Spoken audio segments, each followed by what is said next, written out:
What's going on, guys? Josh from soccerreviewsforyou.com bringing you my review plus on-feet video of the brand new limited edition Nike Mercurial Gs360. GS standing for green speed, which basically explains the concept of this particular boot. It takes inspiration from the original Nike green speed that came out 6 years ago in 2012, mainly based on how it looks, and of course in regards to the green aspect, in that this boot is entirely made out of recycled materials. And then of course it takes inspiration from the Mercurial, specifically the current generation Vapor 12 and Superfly 6 Elite, for the base design of this boot, along with some new elements like the tooling for the sole plate and stud pattern. It's an interesting design, a lot going on, limited to only 2018 pairs worldwide, and get this, they retail for only $175. Wow, that's amazing. Where can I get a pair? Well, unfortunately, by the time this video goes up, they will most likely be sold out. If they're not, you can click the first link down below and whatever is available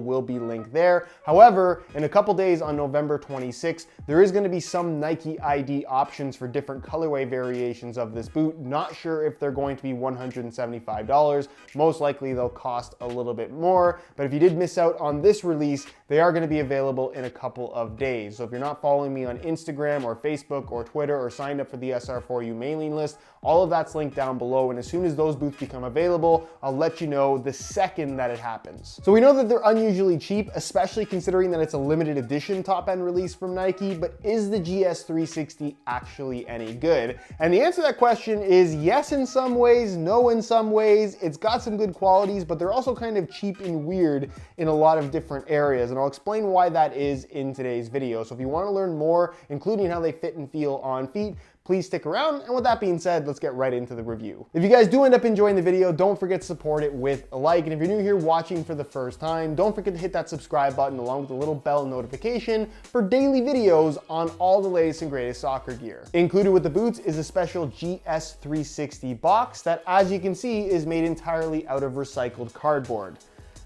I think, I'm kind of just guessing that part. And for anyone that's interested, here's a look at the label. And of course, what would a limited edition top-end boot release from Nike be without a really over-the-top string bag? And they didn't disappoint here. You get a Volt yellow and black GS360 string bag, matching the colors of the boots, of course. It even has the Mercurial logo there at the bottom. Very cool string bag. It gets a string bag score of 360,000 out of 367,000. Yeah, that makes sense. For those that don't know, here's a quick history lesson on the original Nike GS. It looks very cool, came out 6 years ago, was limited to 2012 individually numbered pairs, is made pretty much entirely out of recycled materials, much of which utilize poisonous castor beans, which sounds cool and weird at the same time. It also utilized some unique environmentally friendly manufacturing processes that we typically would not see in the development of any kind of football boot. However, there is one downside: they suck. The original Nike GS was borderline unwearable in my opinion. The boot is tremendously stiff, especially through the midfoot. It's not comfortable. The sole plate and stud pattern I think was kind of the highlight of this boot, but aside from just looking cool, it was not a very good product. Fast forward to 2018 and we now have the Nike GS360, which is a boot with a lot less emphasis on the green part in green speed. It's entirely made out of recycled materials, but those are pretty much the only details that Nike has given us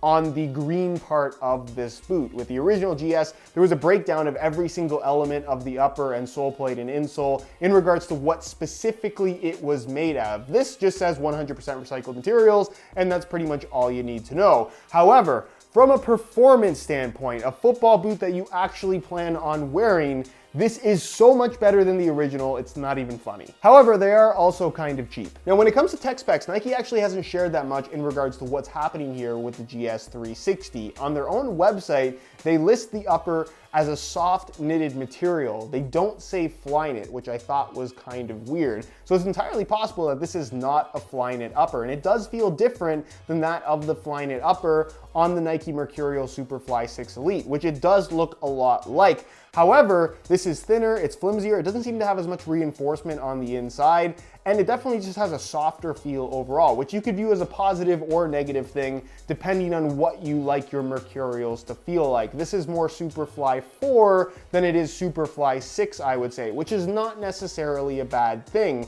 Now, unlike the original Nike GS, where the front half of the boot, or the toe part, the part in Volt Yellow, which I have right here, is Kangalite, and then it transitioned into this brutally stiff black textile material. The entire upper here is made out of this, what I'm going to call Flyknit, because I don't really know what else to call it. The only reason why the toe is Volt Yellow and the rest is black is because there's a change in the color of that top layer of Nike skin, as you'd find on pretty much any Flyknit boot from the Nike brand. You can see that through the midfoot. They kind of tried to mimic the same general design as far as the top layer as we had on the original Nike GS, even though there's really not much function to this. It's more so just for the sake of cosmetic. But essentially what you need to know is that the upper is soft, it's thin. If you're looking for a super barefoot feel with minimal extra padding, that is exactly what you're getting from this upper. Something that I needed to point out though is right here at the tip of the toe, you can actually see the Nike skin kind of folds in on itself. There's a little bit of a cut going straight up. You have it on both the left and right toe. I actually thought it was a mistake on my pair until I got to see some other pairs, and it turns out they're all like this. Is this going to be an issue in regards to durability or performance? Definitely not, but I thought cosmetically it was kind of something very cheap that Nike, I would think, didn't have to do. With that detail in mind, when you do take a closer look at the GS360, they appear to have intentionally left a lot of different elements kind of raw, where you can actually see what exactly is happening. If you look at the split sole right here, on either side of the sole plate that's technically underneath this upper material, you can actually see the stitching along either side, which I think is cool. And then even here in the forefoot, because the stud plate is translucent, you can actually see the stitching where the sole plate attaches to the upper itself. It's very imperfect. Maybe it looks a little bit cheap, but honestly, I actually think that's kind of a cool little detail. Another weird detail is the size tag that actually overlaps the heel liner for some reason, almost as if it was an afterthought. Really strange, no clue why they did this. Getting back to the upper, everything else is pretty straightforward. Of course, the boots do have ACC, all conditions control technology, something that was actually missing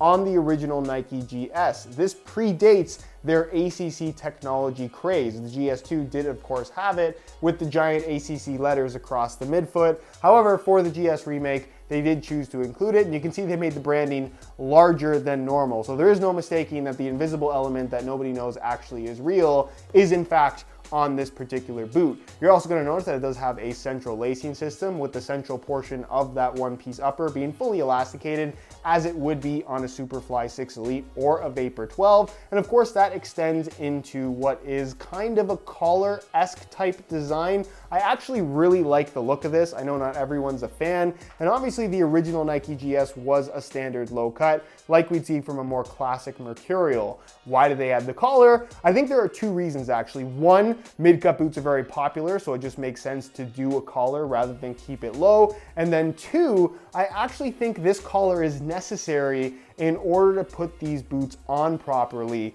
Like I mentioned, this upper is very, very flimsy, and the heel area for some reason, even though this is technically based off of a Superfly, seems to be extremely thin. I'm going to assume that because of the recycled materials they've used, it's just not quite as strong a material, which makes this area of the boot a lot softer than you perhaps might expect. And what I found when trying to put these on, if I wasn't hanging on to this extension piece right here, the heel area kind of folds in on itself, and it's very difficult to put them on. So as much as this is about looks, I also think that because this boot, the heel specifically, is so flimsy, you need this in order to put them on properly. Also, for anyone that cares, just like the original, these are individually numbered, limited to 2018 pairs. I have pair number 700. The heel liner, as you can see, is pretty much the same as what you'd find on the current generation Vapor or Superfly, the top-end Elite models. However, there's just a lot less of that material, kind of to mimic the design of the foam that you had in the Nike GS, which is part of the reason why they were so uncomfortable. It's got a nice amount of padding, and honestly, the heel liner feels perfectly fine. The insole is fully removable and honestly a little bit disappointing. I was really hoping to see the original insole that we got in the first Nike GS. However, they've gone for something pretty standard here with a mesh liner on top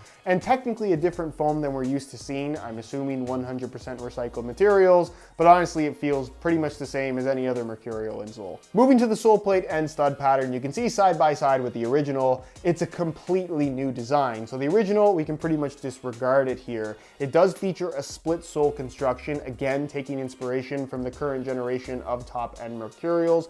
4 studs at the heel, pretty much all bladed in shape. And then in the forefoot, you're gonna find a mishmash of studs. Some of them are this kind of 3-sided shape, and then some of them are just standard Mercurial blades. A really interesting layout that actually works quite well. As far as the sole plate is concerned, it still has a decent, I guess, solid feel to it, although it's definitely noticeably thinner and more flexible than what you'd find from the current sole plate on the Superfly 6 or Vapor 12 Elite. Also, in regards to the sole plate being anatomically shaped, they don't specify that it is in the tech specs, and based on how it feels, it's pretty much completely flat. So it's not an anatomic sole plate, which I wouldn't necessarily say is a good thing, but at the same time, this sole plate and stud pattern actually feels really good. The traction is as aggressive as we've gotten from any other Mercurial stud pattern. And honestly, if we saw this sole plate and stud pattern on the next generation Mercurial, which we're probably not gonna get for at least another year, I wouldn't be upset about it. I also really like the detail of them cutting out certain areas of the stud plate for the sake of saving as much weight as possible. Speaking of weight, the GS360 is very light, but nothing that we haven't really seen before. In a size 9.5 US,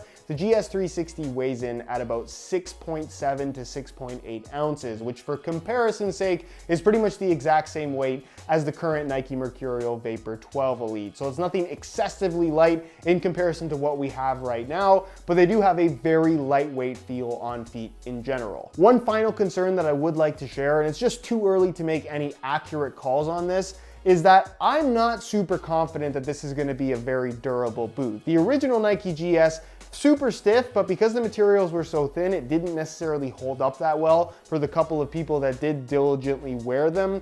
And this kind of seems to be the same type of situation. The materials are so flimsy, everything is so thin, it just doesn't seem like it would hold up quite as well as the current generation top end Mercurial. So if you are planning on picking a pair up and actually wearing them, just be aware that this is probably not one of those boots that's gonna last 2 or 3 years. So as you can see, I swapped out the stock black laces for some neon yellow reflective SR4U replacement laces, which look cool because they accent perfectly with the Volt at the toe, plus they add the little reflective bits. It's an inexpensive way of changing up the style of your boots. So if you are interested in a pair of replacement laces for yourself, the website to go to is www.sr4ulaces.com. There'll be a little pop-up on screen as well as a link down below in the description. So if you're interested in a pair, be sure to go ahead and check that out. On feet, the GS360 actually fits really, really well. It's got more of a shape like the previous generation Mercurials, the Vapor 11 and Superfly 5, rather than the current generation, in that it's a lot slimmer overall, especially through the midfoot, which was a characteristic of the original Nike GS, but this is just a lot more comfortable. The material feels flimsy in hand, but once the boots are on your feet and you tie the laces tight and everything's being held together really snug, it actually feels quite responsive and very secure on your feet.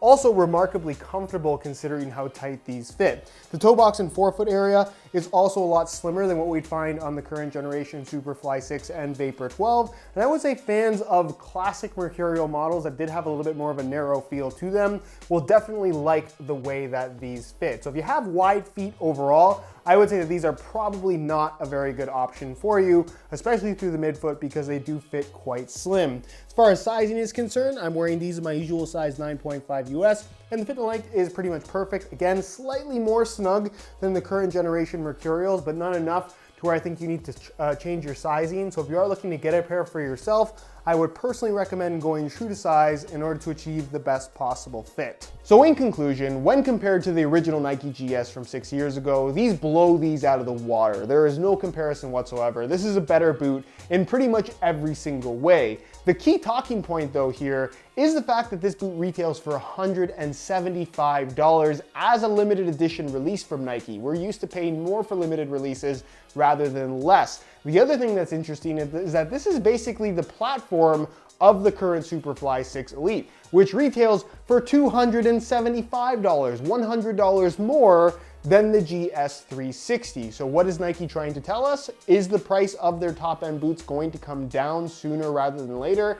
I highly doubt that's going to be the case, but as a whole, as much as I think that there are cheap elements to this particular boot, the fact that it is a top-end model that performs and feels the way that it does for $175, essentially cheaper than any top-end model from Nike or any other brand right now, that does deserve some praise. This is by no means perfect, and I don't think that it's quite as good as the current Superfly 6 Elite or Vapor 12 Elite, but for $175, it's pretty good. Anyways, guys, that is it for my review. Hopefully you enjoyed. If you did, be sure to support it with a like. If you have any questions, as always, feel free to ask them down below in the comments, and I'll do my best to get an answer out to you as soon as I possibly can. If you're not subscribed already, be sure to hit that subscribe button for daily videos on all the latest and greatest soccer gear. You can find all my social media information linked down below in the description as well. And other than that, guys, thank you so much for watching, and we'll see you in the next one.